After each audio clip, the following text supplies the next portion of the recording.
Bonjour à vous tous et tous, nous sommes très heureux de vous retrouver pour ce journal de l'actu positive. Une fois par semaine, ça fait vraiment du bien. Et on va parler d'abord du climat, mais pas de façon anxiogène. Parlons climat, comprendre et agir. C'était là le thème d'une journée de réflexion organisée à l'université de Namur par l'ASBL Ose la science, un séminaire auquel participaient quelques 220 jeunes issus de différents établissements scolaires de Wallonie. Forêt, océan, culture, migration, transport sont touchés par le réchauffement climatique. C'est aujourd'hui clairement établi, mais que faire? C'est ça la question. Comment est-ce possible de s'en sortir? Est-ce que tout le monde est prêt à faire des efforts? Comment convaincre de changer ses habitudes? On le voit, le réchauffement climatique, ça questionne, ça fait peur et ça donne envie d'avoir des réponses concrètes. On en entend énormément parler, évidemment, c'est un sujet d'actualité plus que jamais. Et il y a énormément d'informations qui circulent à ce niveau-là. Et donc, justement, faire un petit peu la part des choses, faire le tri, porter un regard critique là-dessus, c'est très intéressant. Ici, à l'université de Namur, on est clair. Oui, il y a un réchauffement climatique. Oui, il est dû à l'augmentation de gaz à effet de serre dans l'atmosphère. Et encore oui, c'est dû à l'action de l'homme. Alors, c'est vrai que les êtres vivants libèrent du CO2, donc c'est quelque chose de naturel là derrière, mais ce qu'on peut montrer avec certitude, c'est que le surplus de CO2, donc ce déchet qu'on envoie dans l'atmosphère, eh bien, c'est dû à la combustion du pétrole, du gaz, du charbon. Donc ça, il n'y a aucun doute à l'heure actuelle. Ça fait de l'ombre, donc la température baisse pour les animaux, et ça c'est bien parce que ça réduit un peu leur stress quand il fait trop chaud et ça augmente leur rendement. Dans cet atelier, on s'informe et on s'interroge en particulier sur le climat et l'agriculture. Les participants sont en 5e et 6e humanité, ils proviennent d'écoles différentes et ils préparent des questions à poser à des experts. Il y a 15 ateliers de ce type répartis dans différentes facultés de l'université. Dans cet autre groupe, il est question des océans. Du coup, le réchauffement de l'air, ça entraîne... Pour Juliette, rhétoricienne à Champion, marre des infos alarmistes, il est temps de passer aux pistes concrètes. Les jeunes, ils ont été marchés.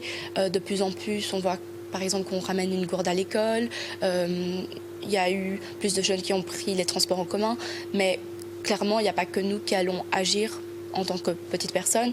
Il va falloir mettre des plus grandes choses en place. Et donc, il faudrait qu'il y ait des directives claires qui débutent ou qui arrivent, parce que c'est comme ça qu'on avancera. Et même réaction d'Anaïs, rhétoricienne également, mais à marche. Oui, dit-elle, on a le sentiment de faire des efforts pour rien, mais en même temps, l'union fait la force. Un seul citoyen, ça ne va pas changer grand-chose, mais si tout le monde commence à faire le même mouvement, etc., ça peut avoir de l'importance, peut-être blacklister certaines entreprises, etc. Et je pense que finalement, eux aussi doivent s'adapter aux demandes des citoyens.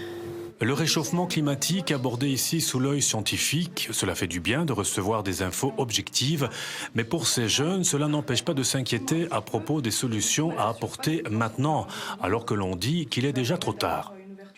À partir de ce samedi, c'est l'opération Tournée Minérale, une belle occasion aussi de reparler de la gratuité de l'eau dans le secteur Horeca, une question qui fait largement débat.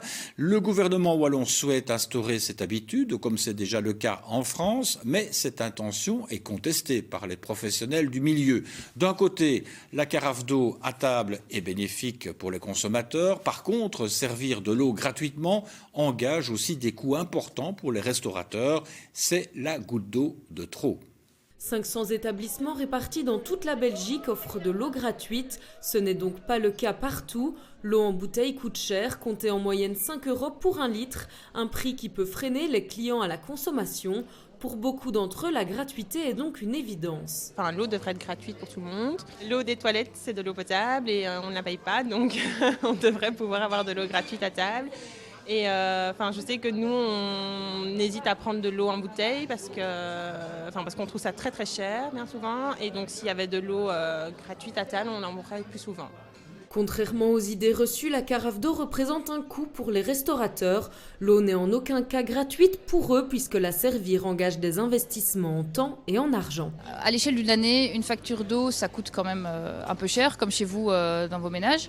Mais aussi, nous, on ne se contente pas juste de vous servir un gobelet d'eau comme ça qu'on va acheter ensuite. Il y a les verres qu'on vous sert, les carafes dans lesquelles il faut investir. Et puis ensuite, il faut tout nettoyer, tout lustrer, payer le personnel qui lustre, ce qui coûte très cher. Les restaurants et l'industrie prix de l'eau minérale n'y sont donc pas favorables. L'activité économique de l'eau en bouteille représente 2 milliards de chiffre d'affaires. Les clients sont quant à eux salutaires tout en étant conscients de certains facteurs. Eh bien, je considère que ça doit être gratuit, mais comme moi, j'aime bien avoir de la bru, de l'eau naturelle légèrement pétillante et je continuerai à en acheter. Mais les personnes qui ont un budget restreint, franchement, l'eau, c'est un peu dommage de les faire payer. Ce n'est un secret pour personne, faire tourner un restaurant coûte cher. Une gratuité de l'eau entraînerait un manque à gagner important pour les établissements. Ça correspond à environ 3% de notre chiffre d'affaires aux plates et aux pétillantes confondues. Surtout qu'on n'est pas ouvert le soir, donc comme on n'est ouvert que le midi, les gens consomment beaucoup plus d'eau que dans un resto qui fait le soir où ils peuvent faire leur chiffre sur du vin par exemple. Les restaurateurs ne sont pas fermés et pensent à proposer des alternatives telles que des carafes d'eau payantes ou comme chez nos voisins français, une augmentation des prix de la carte. Au domaine provincial de Cheveteuil, il ne se passe pas une seule année sans voir se réaliser des travaux d'aménagement, d'amélioration et d'embellissement du site. Les derniers travaux en date, ce sont ceux de la restauration de la zone humide. Ils viennent de débuter et le projet devrait être bouclé complètement pour 2022. Les grues sont en action pour des terrassements importants. C'est la première phase des travaux d'aménagement de la zone humide qui vient de démarrer. Nous sommes au domaine provincial de Cheveteuil, sur l'ancien site du camping, au confluent des deux ruisseaux, le Mivaux et le Molignat. Le site devrait à terme retrouver un aspect naturel de fond de vallée. L'enjeu, c'est d'abord de recréer un paysage de qualité avant d'y installer des chemins et d'autres infrastructures. C'est avant tout un paysage semi-naturel qu'on veut recréer et qui soit stable, durable, avec toute une série de vertus paysagères, esthétiques, écologiques. Les aménagements des années 60 avaient bétonné le site et réduit les deux ruisseaux à leur portion congrue. Les 50 caravanes situées entre le chalet d'accueil et l'étang de retenue ont été déplacées en amont, hors de la zone inondable. Les tarmacs affectés à la circulation, arrachés et recyclés. La zone humide verra le jour de manière complète d'ici 2022 en plusieurs étapes. Remettre la rivière à ciel ouvert, créer des zones de dépression donc, dans lesquelles l'eau va pouvoir s'installer et une nouvelle végétation, une nouvelle faune et créer des circulations principales sur le site. Donc vraiment laisser la végétation se réapproprier le lieu. Les enjeux sont touristiques et économiques, mais avant tout environnementaux. C'était d'ailleurs un des motifs décisifs de l'Europe qui souhaitait soutenir des projets de réhabilitation de milieux naturels endommagés. Elle finance donc 80% de la première phase, le reste provenant du Commissariat général au tourisme et du fonds FEADER. L'intérêt, c'est d'abord d'avoir des écrans d'orage, de réguler tous les cours d'eau en aval. C'est l'aspect de l'hydromorphologie, donc résorber les crues, c'est faire pénétrer l'eau dans les nappes phréatiques et c'est aussi épurer les eaux puisqu'on a beaucoup d'effluents agricoles, des nitrates, etc. Et que la zone humide va fixer ces nitrates puisqu'elle va le transformer en matière végétale. Au bout du compte, si ce n'était pas l'objectif principal, l'esthétique de la zone en fera un pôle touristico-économique important. La première phase des travaux, la réhabilitation des cours d'eau, vient de débuter avec terrassement, travail sur les voiries et création d'un sentier PMR. Tout cela devrait prendre une bonne année avec une interruption en haute saison. L'année suivante verra la création d'un pont et d'une promenade en caillebotis d'environ 1 km. Des aménagements d'aires de jeu et de zones de pique-nique achèveront le projet avec la mise en place d'une sculpture de 10 mètres de haut. Le mois prochain, Lisa Albert, une habitante de Curfo, dans la commune de Bouillon, retournera au Bangladesh où elle est la marraine d'un orphelinat. Dans ses bagages, de quoi redonner le sourire aux enfants. Lisa tient également un blog, Ric et Rac chez les Ananas, un blog sur le pays et les actions qu'elle y mène avec d'autres personnes solidaires. Ambiance bengali chez Lisa. Aujourd'hui, c'est un peu la fête. La jeune femme retrouve un ami du Bangladesh présent depuis 15 jours en Belgique. L'occasion pour les deux complices de regarder les photos du pays ensemble. Elle retourne sur place en février prochain avec des valises bien remplies. Ce qu'on amène beaucoup là-bas, c'est des vêtements, des soins et puis aussi surtout aider à payer tout ce qui est des repas. Donc les frais scolaires, tout ce qui est matériel. Donc nous, on va beaucoup cibler sur les enfants. Donc aussi dans les bidonvilles et puis à l'orphelinat, donc là où je suis marraine. Et durant cette année, Lisa a engrangé pas moins de 4 500 €. On peut suivre son implication sur son blog Ric et Rac chez les Ananas. C'est pour mettre les informations, donc tout ce qui est encore la vente de cookies. Et puis pour le souper, donc qu'on a fait samedi dernier. Donc là, je mets toutes les nouvelles et puis je vais de nouveau aussi mettre tous les jours un petit post quand je serai partie pour montrer ce qu'on fait là-bas, quoi. Pour Paul Sourave, il s'agit d'une action indispensable pour un pays qui en a tant besoin de par sa situation. C'est un pays pas riche, un pays en développement. Il y a presque 60% des gens qui vivent dans la pauvreté extrême. Et donc, c'est difficile pour les enfants parfois parce que les parents sont très pauvres, qui sont abandonnés. Il y a beaucoup d'enfants qui sont prostitués. Donc, c'est un peu difficile pour les gens, pour les habitants. Lui, il s'appelle Chairman. Elisa va donc bientôt partir. Le grand-maman se rapproche. Elle s'en va avec plusieurs personnes également passionnées par ce qui touche à l'humanitaire. Objectif, retrouver les habitants qui, confie-t-elle, lui rendent au centuple tout ce qu'elle leur offre. Solidarité toujours avec l'aide aux migrants, au cœur du collectif solidaire de Neufchâteau-l'Église. Depuis plus de 6 mois, la solidarité s'organise pour apporter un peu d'aide humanitaire aux migrants bloqués chez nous en attente de trouver le moyen pour rejoindre l'Angleterre. Fort d'une quarantaine de personnes, extrêmement bien organisées, ce collectif a décidé de sortir de l'ombre pour sensibiliser les élus locaux. Plongez donc au cœur de cette véritable fourmilière bénévole, comme il en existe aussi à Rochefort, à La Bruyère ou encore à Gemep-sur-Sambre. C'est sous ce pont d'autoroute près de l'église, un soir de novembre, que l'aventure s'est accélérée. Cela faisait depuis plusieurs semaines déjà que Dominique Alain et une dizaine d'habitants de la région se rendaient régulièrement auprès de migrants installés sommairement sous une bâche, non loin d'un parking autoroutier. Jusqu'à ce soir-là, où délogés par la police, quelques-uns ont trouvé refuge à même le béton, coincé sous ce pont. Et donc là, on les a retrouvés, on a commencé à leur proposer évidemment de quoi se nourrir, de quoi se loger, pour avoir plus ou moins chaud dans ces conditions-là, c'est-à-dire des sacs de couchage, des couvertures, des plaques en stérodure pour les isoler du sol en béton. Et on a fait ça pendant quelques semaines, jusqu'au moment où on a réussi à leur trouver un abri plus ou moins convenable.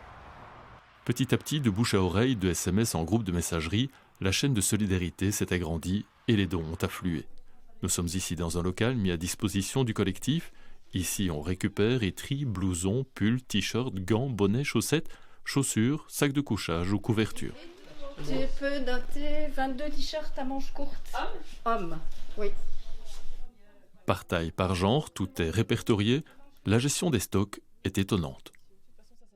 À la base, notre groupe d'aide, notre groupe collectif, en fait, avait chacun chez soi un gros stock de vêtements, de couvertures, et on a voulu tout recentraliser ici pour avoir une vue d'ensemble sur le stock et donc pouvoir puiser plus facilement pour les besoins des migrants. Aujourd'hui, aux côtés de Claire, il y a Yveline, Cynthia, Annie, des citoyennes de la région de Neufchâteau-l'Église qui hier encore ne se connaissaient pas, sinon par messagerie. Mais tout à coup, un flot de SMS vient plomber la bonne humeur. Là, on sent qu'il y a une petite inquiétude. Qu'est-ce qui se passe ? Oui, on vient d'apprendre que la police serait sur place et serait en train de faire des photos. Les messages résonnent aussi à quelques kilomètres de là chez Françoise et Hugues, qui aujourd'hui avaient pris en charge la préparation du repas. Les nouvelles arrivent au compte-gouttes parce qu'on n'a pas vraiment d'informations. Donc il faut essayer de réorganiser un peu tout. Voilà, il y a des messages en plus d'encouragement, etc. En fait, on est absolument dans l'aide humanitaire, mais c'est le quotidien comme ça. On ne sait jamais d'une fois à l'autre ce qui va se passer, si on va avoir 5 personnes ou 15 personnes. Donc on essaye toujours de s'adapter. Alors au menu ce soir, c'est quoi ? Poulet, ratatouille, riz et soupe. Avec des œufs durs qu'on va cuire. On vient d'avoir le nombre maintenant, 11 personnes ce soir. Un plat chaud, de la soupe, des céréales, du pain, de la confiture, des œufs, des fruits. Les provisions ne manquent pas, tout accumulé par le réseau, donné par des amis, des voisins, des producteurs locaux ou offertes par des épiceries locales. Le collectif, bon, il y a 40, 50 personnes, je ne sais plus combien, mais à côté de ça, il y a plein d'autres personnes qui nous aident par le prêt d'un tiroir de congélateur où on peut mettre quelque chose, par des dons, par une personne qui me dit « je suis en train de faire mes courses, est-ce qu'il te faut quelque chose ?» Là, il y a vraiment, à un moment donné, on avait une pièce remplie, bon, tout est en train de se mettre en place, on essaie de s'organiser au mieux. Pendant ce temps au campement, le constat est amer. Par suite de la visite policière, les migrants ont abandonné les lieux en urgence. Effectivement, là ils sont partis en catimini apparemment. Catastrophe. Ouais. Et on a déjà des solutions quoi. On a peut-être quelques petites pistes, mais c'est pas gagné. Ouais. On est un peu pris au dépourvu, on ne sait pas du tout quoi faire. Et on a 13 personnes qui n'ont pas d'abri pour ce soir. Depuis près de 3 mois, c'est ici, sous cette tente où règne le froid et l'humidité, que les bénévoles apportaient chaque soir un peu de chaleur humaine à des personnes en transit. Heureusement, grâce au réseau citoyen, quelques échanges téléphoniques auront suffi à Françoise et Hugues pour retrouver leurs hôtes d'un soir. Dans cette pièce, prêtée en urgence, ils sont une douzaine en provenance de Sierra Leone, du Sud-Soudan, de Libye, d'Érythrée. Tous profiteront d'un repas chaud avant de rejoindre un parking autoroutier et ainsi peut-être gagner un ticket vers l'Angleterre. Au même moment, pour éviter tout risque de confiscation par la police, les membres du collectif ont pris la décision, amère, de démonter toute l'installation. C'est le miracle de ce collectif, il se passe n'importe quoi, on a un temps de réaction à la seconde et tout le monde se mobilise et voilà. Malheureusement, cette fois-ci, c'est pas pour des bonnes raisons, donc voilà. Actifs dans l'ombre depuis plus de 6 mois, ces citoyens de Neufchâteau et l'Église ont choisi de se montrer et de mettre au jour cette réalité indigne et inhumaine, pour que demain, via des interpellations communales, les autorités publiques acceptent elles aussi leurs responsabilités. Vous en espérez quoi? Vous attendez quoi des autorités communales? Quelqu'un qui nous parle, qui nous entende surtout, et qui réagissent et qui ne laissent pas une situation comme ça pourrir. Voilà, c'est juste pas possible de laisser des gens dehors par ces températures-là. Enfin, moi, personnellement, je ne peux pas dormir quand c'est comme ça. En moins d'1 heure, la tente a été vidée et nettoyée. Elle sera démontée. Mais ce n'est que partie remise, ici ou ailleurs, car on le sait, demain, d'autres hommes en fuite et démunis tenteront eux aussi de décrocher leur chance. On se rend à présent à Mettey pour une belle expérience musicale autour du cinéma. Le cinéma, vous le savez, a bien évolué depuis sa création en 1895. Si aujourd'hui nous n'imaginons pas la vidéo sans le son, aux origines, les jeunes générations ne le savent peut-être pas, mais le cinéma était tout simplement muet, accompagné par un orgue de barbarie, un piano, voire un orchestre complet. Et le week-end dernier, dans la salle de Bième à Mettey, Stéphane Orlando, un pianiste doué, nous a fait revivre ces moments, ceux des débuts du cinéma. En 1895, on était capable d'enregistrer une vidéo qu'on diffusait non pas dans des cinémas comme aujourd'hui, mais dans des foires foraines. On était aussi capable d'enregistrer du son. Pourquoi alors le cinéma était-il muet? Eh bien parce qu'on n'arrivait pas à synchroniser le son avec l'image. Du coup, il a fallu trouver une astuce pour canaliser un peu le public qui était très bruyant. Et donc, les personnes qui voulaient se concentrer sur le film avaient non seulement le public, mais aussi le projecteur qui faisait énormément de bruit. Et du coup, on mettait de la musique, soit un orgue de barbarie à l'extérieur, ou ça pour les foires foraines, ou alors un pianiste, ou parfois un orchestre. Jusque des orchestres complets. À New York, par exemple, il y avait des orchestres symphoniques pour les premières. Le but de ces orchestres, impressionner les journalistes présents dans la salle. Samedi et dimanche, Stéphane Orlando, pianiste à la Cinémathèque de Bruxelles, s'est assis derrière son piano pour donner la parole aux films muets d'autrefois.